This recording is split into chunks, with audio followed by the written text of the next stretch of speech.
ওয়ালাইকুম আসসালাম। এই তো কালকে যে পড়া দিছি পড়া বের কর। এই প্রথম আজকে বাংলা সাবজেক্ট বের কর। এই তোকে যে কালকে পড়াটি দিছিলাম পড়াটি হইছে? এ লতিফ বল পরিবেশ কাকে বলে?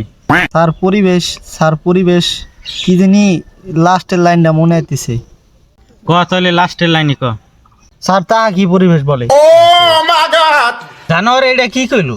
এ নি শিখাইছি আমি তোকে। স্যার আম্মাই টাকা দিছে। স্যার আম্মাই পুরো 2 মাসের বেতন দিয়ে দিছে। এই জানোয়ার দেখছস আমি বেতন চাইছি, বেতন দিয়ে দিছি। এই হইছে ভদ্র ছেলে, স্কুলের আশেপাশে বড় হইছে। স্যার লতিফ তো পড়ার উত্তর দেওয়া হলো না। ও যে চেষ্টাটা করছে এই তো কত। এই গণিত বই বের কর।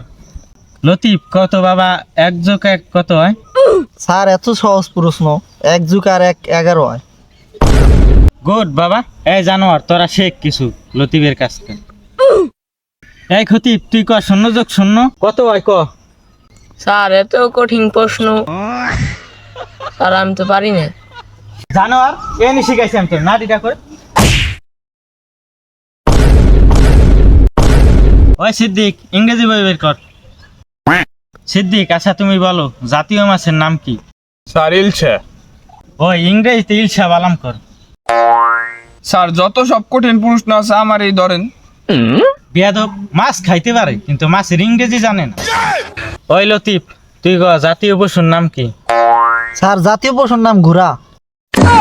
স্যার ওর প্রশ্ন তো হয় নাই স্যার। ও যে চেষ্টাটা করছে এই তো কত। আচ্ছা তুই ক। স্যার আমাদের জাতীয় পশুর নাম রয়্যাল বেঙ্গল টাইগার। এত ভাল পারেন না, আমার মন মতো নয় না। এই খতিব তুই ক জাতীয় পাখির নাম কি? স্যার জাতীয় পাখির নাম মুরগি। জানোয়ার এইটা কইল কি জাতীয় পাখির নাম বলে মুরগি?